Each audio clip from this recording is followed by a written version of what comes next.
Now, in front of you, there is fifth question of exercise number second.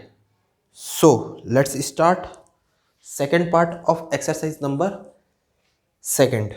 Exercise number second का second part है. In first part, we have learned substitution method, elimination method, but that method is used in this exercise also, in this part also. ये part में भी उस method का use होगा, elimination method और substitution method का, इसका ध्यान रखेंगे. ठीक है, अब हम क्वेश्चन नंबर फिफ्थ से स्टार्ट करते. इसके पहले हमको इक्वेशन डायरेक्ट दिए रहता था और उसको हम सॉल्व करके एक्स और वाई का वैल्यू फाइंड करते थे. लेकिन अभी हमको स्टेटमेंट को रीड करना है. रीड करने के बाद इक्वेशन बनाना है और इक्वेशन बनाने के बाद हमको एक्स और वाई का वैल्यू फाइंड करना है. ठीक है, इसका ध्यान रखेंगे. जैसे एक्सरसाइज नंबर 1 में स्टेटमेंट को पढ़ते थे और क्या बनाते थे हम लोग, इक्वेशन बनाते थे. उसी को हमको फॉलो करना है और उसके बाद एक्स और वाई का वैल्यू फाइंड करना है. देखते एक्सरसाइज नंबर सेकंड का fifth question. It is second part. देखो क्वेश्चन है, the cost of 15 kg T and 17 kg coffee is 183. बेटा मैंने एज्यूम कर लिया है कि 1 kg टी का रेट कितना है, एक्स है, और 1 kg कॉफ़ी का रेट कितना है, वाई है. तो बोल रहा है 15 kg कॉफ़ी और 17 kg 15 kg टी और 17 kg कॉफ़ी दोनों मिला के कितना रुपये पड़ रहा है, 183. तो 1 किलो का रेट कितना है, एक्स है. तो टी कितना है हमारे पास, 15 kg है, तो 15 इंटू एक्स. एक्सरसाइज नंबर 1 में पढ़े थे हम लोग स्टेटमेंट. कॉफ़ी कितना है बेटा हमारे पास, 17 kg कॉफ़ी है और 1 kg कॉफ़ी का रेट कितना है, वाई है, तो 17 वाई. और दोनों मिला के कितना हो रहा है, दोनों को मैं प्लस कर दूंगा टी और कॉफ़ी को, तो दोनों मिला के हमको कितना रुपये पड़ रहा है, 183 रुपीज़. तो ये इक्वेशन नंबर 1 हो गया. वैसे ही दूसरा इक्वेशन में बोला है 25 kg T and 13 kg coffee. 25 kg T के साथ x मल्टीप्लाई होगा और 13 kg कॉफ़ी के साथ y, कॉफ़ी को मैंने y लिया है, इज इक्वल टू 213. बेटा हमारा चैप्टर का नाम ही है linear equation in two variable. Two variable मतलब x और y हमको लेना ही है, याद रखना, टू वेरिएबल. तो x और y के टर्म में आएगा. ये आ गया आपका दो इक्वेशन. दो इक्वेशन को हम कोई भी मेथड से सॉल्व कर सकते हैं, या तो सब्स्टिट्यूशन मेथड या तो एलिमिनेशन मेथड. तो मैं इस क्वेश्चन में एलिमिनेशन मेथड का यूज़ कर रहा हूँ. इसके बाद जो क्वेश्चन बताऊंगा उसमें सब्स्टिट्यूशन मेथड का यूज़ करूँगा. ठीक है, पूरा क्लियर दिखना चाहिए आप लोग को. 195. देखो बेटा आपका टाइम कंज्यूम हो इसलिए मैं पहले से मल्टीप्लाई कर लिया हूँ.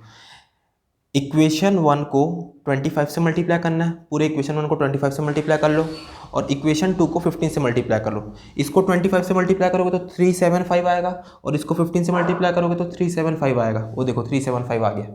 देखो मल्टीप्लाई करने के बाद इसको किससे मल्टीप्लाई किया मैंने, 25 से, और इक्वेशन 2 को 15 से. दोनों का जो कोफिशिएंट है, x का जो कोफिशिएंट है दोनों इक्वेशन में वो 375 है. तो दोनों को हमको एलिमिनेट करना है, हटाना है. तो मैंने यहाँ पे माइनस का साइन लगा दिया है. इसके बीच में माइनस का साइन आएगा, माइनस और माइनस कैंसिल कर दिया. इसको माइनस किया तो 230y, उसको माइनस किया तो 1380. 230 को यहाँ से डिवाइड कर दो, 23, ये हो जाएगा बेटा y इज इक्वल टू 6. अब हमको x का वैल्यू फाइंड करना है. Putting the value of y in equation number 1. इसके पहले हम बना चुके हैं एलिमिनेशन मेथड, बस उसी को फॉलो करना है. Putting value of y in equation number 1 क्या है यहाँ पे, 15x plus 17y 183. 15x 17y में क्या पुट करेंगे बेटा, 6 183. चलो 17 6 से कितना होता है बताइए मेरे को. यहाँ से मैं रफ कर रहा हूँ इधर.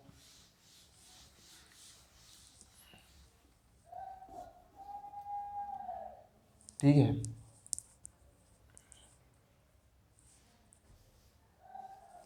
चलो 17 6 से कितना होता है बताइए, 15x, उसके बाद इधर सॉल्व कर रहा हूँ. 15x 17 4 carry 6 102 is equal to 183. तो x is equal to 183 minus 102 upon 15. तो इसको माइनस करोगे तो ये हो जाएगा 102 ही होगा ना. 42 2 4 कैरी 6 1 6 102. ओके,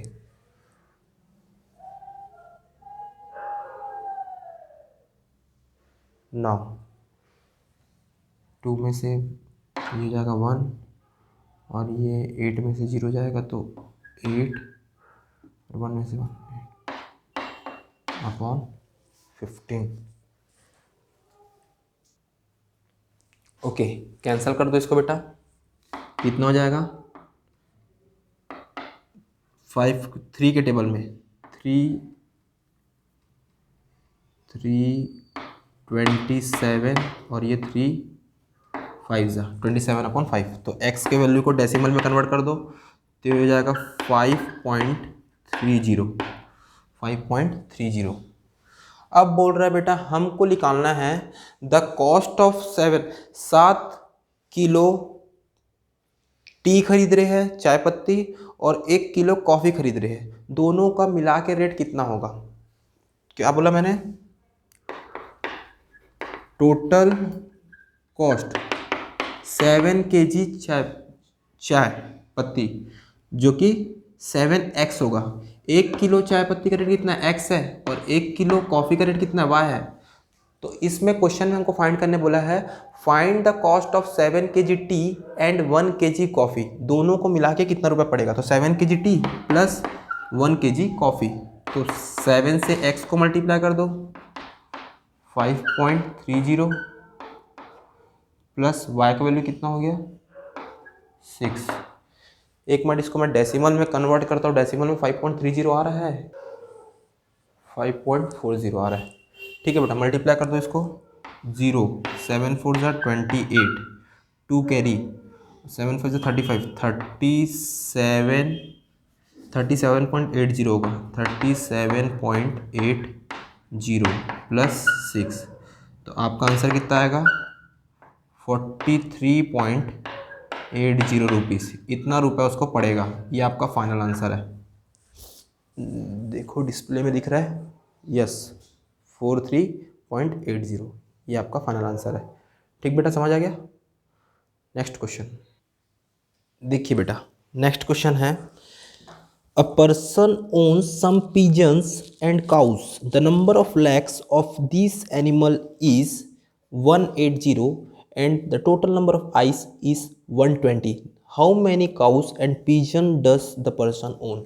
जो बेटा हमको फाइंड करने बोलता है उसको हम x और y एज्यूम करते हैं। यहाँ पे पूछ रहा है जो पर्सन के पास काऊ और पिजन है वो कितने हैं, तो नंबर ऑफ काऊ भी x और नंबर ऑफ पिजन भी y।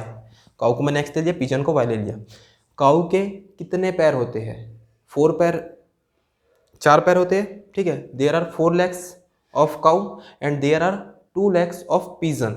तो यहाँ पे हमको लैग के को देखते हुए यहाँ पे हमको एक इक्वेशन बनाना है।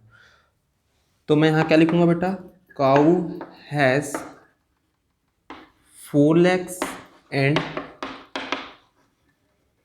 Pigeon has 2 legs। तो एक काऊ के 4 पैर है, तो 4 into X plus 2 into Y is equal to total कितने हाथ पैर है बोल रहा है, टोटल कितने पैर है बोल रहा है, दोनों का मिला के 180। 2 कॉमन निकाल लो बेटा, तो ये हो जाएगा 2x plus Y is equal to 90। This is equation number 1। ठीक है, यहाँ पे सब्सटीट्यूशन मेथड से हम सॉल्व करेंगे इसको। मैं बोला था आपको एक मेथड सब्सटीट्यूशन बताऊंगा, तो ये सब्सटीट्यूशन मेथड से हम सॉल्व करेंगे। इसके बाद बोला टोटल नंबर ऑफ आइस, दोनों का आइस मिला के कितना है 120 है। तो काऊ का आइस कितना होता है, 2 आँख होता है, और पिजन का भी 2 आइस 2 आँख, तो ये जाएगा 120। x plus Y is equal to 60। This is equation number 2। अब देखिए बेटा, मैं इसको सब्सटीट्यूशन मेथड से बनाऊंगा बोला हूँ, तो y is equal to 90 minus 2x, ऐसा लिख सकते हैं इसको। 2x को उधर ले गया, y के वैल्यू को कहाँ पुट कर दो आप लोग, इक्वेशन नंबर 2 में पुट कर दो। Putting value of y in equation number 2, तो x प्लस वाई का वैल्यू कितना बेटा 90 minus 2x is equal to 60। Substitute मतलब होता है पुट करना, या तो x के वैल्यू को पुट कर सकते हो या तो y के वैल्यू को पुट कर सकते हो। देखो y का वैल्यू मैंने पुट करा इक्वेशन नंबर 2 में, तो ये कितने टर्म में आ गया बेटा, एक वेरिएबल आ गया, एक वेरिएबल पूरा हट गया, समझ गया। तो एक वेरिएबल को कैसे सॉल्व करते हैं ये हमने प्रीवियस क्लास में पढ़ा था। सबसे पहले क्या करो आप, 90 माइनस 60 इधर ला लो, 90 माइनस 60, 2x को उधर ले जा रहा हो तो पॉजिटिव 2x, x को उधर ले जा रहा हो तो नेगेटिव x, तो x इज इक्वल टू कितना हो जाएगा 30।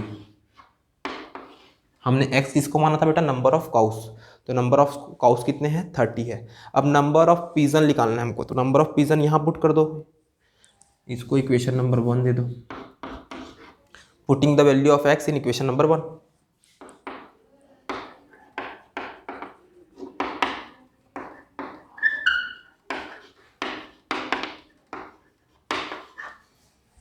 क्या हो जाएगा, y is equal to 90 minus 2 into 30, तो y is equal to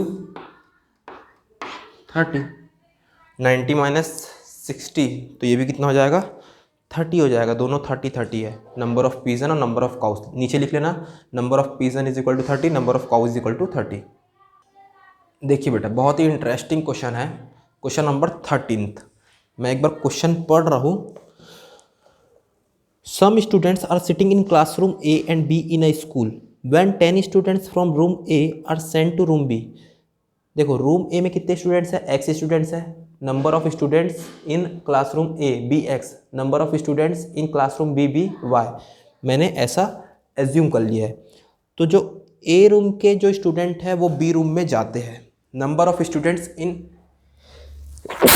sorry A room के जो 10 स्टूडेंट्स हैं, तो ए में कितने स्टूडेंट थे बेटा, x स्टूडेंट थे, उसमें से 10 निकल चुके हैं, निकल चुके मतलब x माइनस 10, ए रूम से 10 स्टूडेंट निकल चुके हैं और कहाँ चले गए वो, बी रूम में चले गए। तो बी रूम में मैं ऐड कर दूंगा 10 स्टूडेंट को, पहले y थे अब 10 चले गए मतलब ऐड कर दिया, पहले x थे और 10 यहाँ से निकल गए तो मैंने y को x को माइनस कर दिया। और बोल रहा है जब 10 ए रूम से 10 स्टूडेंट यहाँ बी रूम में चले जाते हैं तो दोनों का जो वैल्यू होता है वो इक्वल हो जाता है, तो मैंने यहाँ पे इक्वल का साइन लगा दिया। अब सॉल्व कर लो, x minus Y is equal to 20, equation number 1। इसको एलिमिनेशन मेथड से सॉल्व करेंगे, लास्ट क्वेश्चन है ठीक है। अब देखिए सेकंड कंडीशन क्या बोल रहा है, when 20 students from B R send to room ए।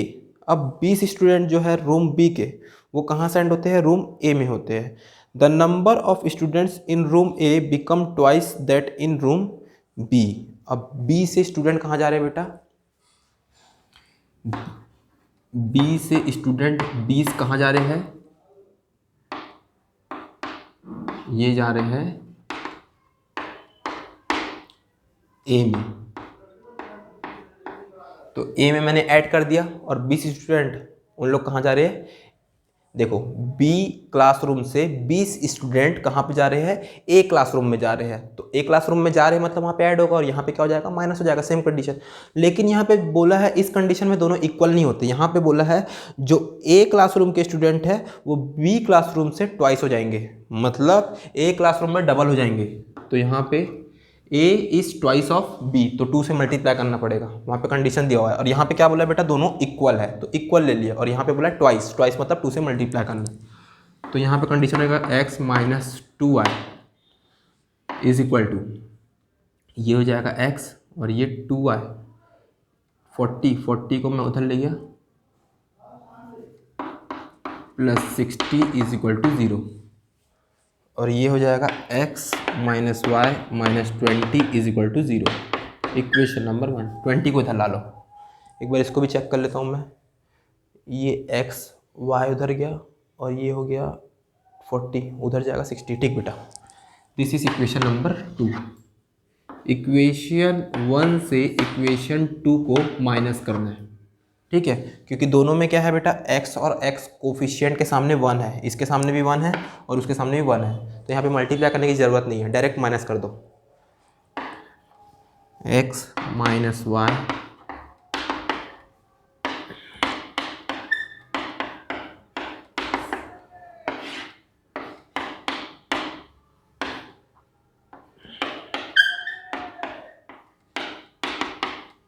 तो y इज इक्वल टू कितना हो जाएगा 80, मतलब number of students in classroom B में कितने बच्चे हैं, 80 बच्चे हैं बेटा बी क्लासरूम में। y का वैल्यू निकल गया। अब हम क्या करेंगे, putting the value of y in equation number 1। ठीक है, इसको मैं रफ कर रहा हूँ इधर।